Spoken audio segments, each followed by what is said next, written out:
과학이라는 것을 공부를 하려고 할 때 무엇이 가장 중요한가? 개별적인 개념을 떠나서 어디에 포인트를 갖추고 우리가 물리학이라는 과목을 공부하면 좋은가? 이 부분에 대해 이야기를 조금 나눠보려고 합니다. 많은 학생들이 그리고 공부를 하려는 많은 분들이 과학 공부, 수학 공부 굉장히 어려워하는 경우가 많아요. 특히나 물리학 같은 경우는 과학 중에서도 나는 생물은 해도 물리학은 못하겠다. 아예 이렇게 선을 긋고 넘어가시는 분들이 많을 정도로 깊이 거목의 일종이라고 볼 수 있죠. 어떻게 보면 어떤 공부를, 특히 과학 공부를 하고 있다고 생각을 할 때 가장 중요하다고 학생들이 이해하고 있는 것이 개념일 텐데, 문제는 학생들이 그 개념을 이해하고 있다고 생각했지만 사실은 전혀 아닌 경우가 대부분이라는 것이 가장 큰 문제라고 생각합니다. 그렇다면 왜 학생들은 개념을 이해하고 있다고 생각을 하는가? 그 착각은 어디서 벌어지며 진짜로 개념을 이해하는 방법, 그리고 더 나아가서 이제 개념이라는 것을 그럼 본인이 이해를 했는지 아닌지를 어떻게 파악할 수 있는가? 그 방법들에 대해서 짧은 시간 이야기를 나눠보려고 해요. 우리가 개념이라는 내용이 물리에서 공부에서 중요하다, 학원에서도 같은 말을 하고 학교 선생님들도 개념을 이해해야 한다는 말을 하고, 어떤 책을 들여다봐도 개념이라는 말이 이렇게 따로 챕터처럼 들어가서 자, 우리는 개념을 먼저 짚고 갈 거야, 그리고 문제를 풀자. 이게 아주 정석적인 방법입니다. 실제로 맞기도 하고요. 그래서 여러분이 앞으로 만나게 되실 대부분의 여러분이 풀어야 할 문제들은 다음과 같습니다. 문제에서 어떤 시스템을 던져줍니다. 이 시스템은 역학적인 시스템일 수도 있고 전자기 시스템일 수도 있고 생체의 시스템일 수도 있고, 어쨌든 우리 세계의 뭔가를 구성하는 복잡한 시스템을 던져줍니다. 그리고 여러분께 물어봅니다.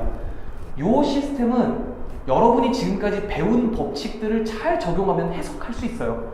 여러분이 보는 물리나 수학이나 어디에서 보는 수많은 개념과 특히 공식들, 이 공식들은 틀이라고 생각해요.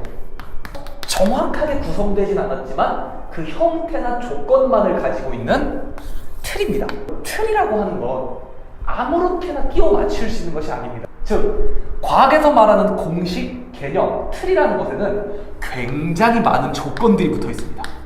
우리가 아주 쉽게 생각하는 F는 ma, 이런 물리에서 가장 기본적인 법칙만 하더라도 F는 무엇의 변수인가? 질량은 어떤 것의 질량인가? 뭐의 질량을 말하는 것인가? 질량이 없으면 적용되는가? 가속도는 어디를 기준점으로 시작하는가? 시간이라는 개념은 항상 종속되어 있는가? 이렇게 우리가 생각지도 못했던 조건들이 꼬리에 꼬리를 물고 나타납니다. 왜 이럴 수밖에 없는가? 여러분, 이것이 과학의 본질이기 때문입니다. 과학은 이런 조건들이 하나하나 맞아 떨어졌을 때 이 틀에 들어가는 대상 하나를 정의하게 돼요.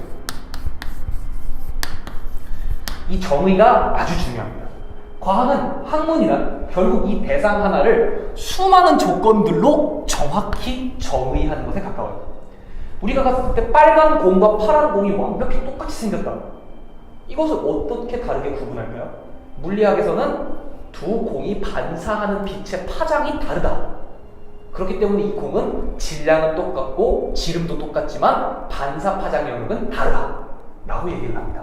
문제를 잘 풀기 위해서는 먼저 단순한 공식이 아니라 그 공식 하나하나에 들어있는 개념들에 대한 정확한 정의를 알고 있어야 합니다.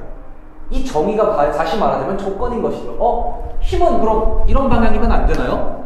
이 R이라는 거는 꼭 중심에서 중심이어야 하나요? 이런 질문들을 스스로에게 던져가면서 정확히 개념이 의미하고 있는 조건 하나하나를 여러분이 맞출 수 있어요. 그럼 선생님, 오케이, 알겠습니다.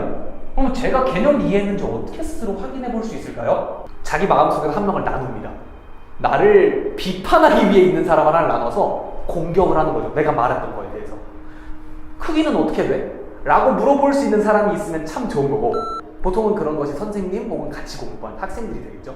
예를 들어 중력, 이거에 대해서 중력은 이렇게 하는 겁니다. 눈을 감고 머릿속에 어떤 구체적이지 않은 가상의 시스템을 상상을 하되, 중력 만유인력이란 질량을 가진 물체, 질량 M1을 가진 물체가 있고 질량 M2를 가진 물체가 공간상의 한 점에 있고 둘 사이의 거리의 크기가 R이라고 할 때 서로의 끌어당기는 방향으로 크기 R제곱분의 G, M, 라지 M, 스몰 m의 힘이 작용한다 라고 설명할 수 있으면 이 학생은 사실상 중력에 대해서 거의 완벽하게 이해하고 있는 겁니다. 이게 되면 그 순간 여러분의 마음속에 이 형체가 없는 개념이라는 틀이 생겨납니다.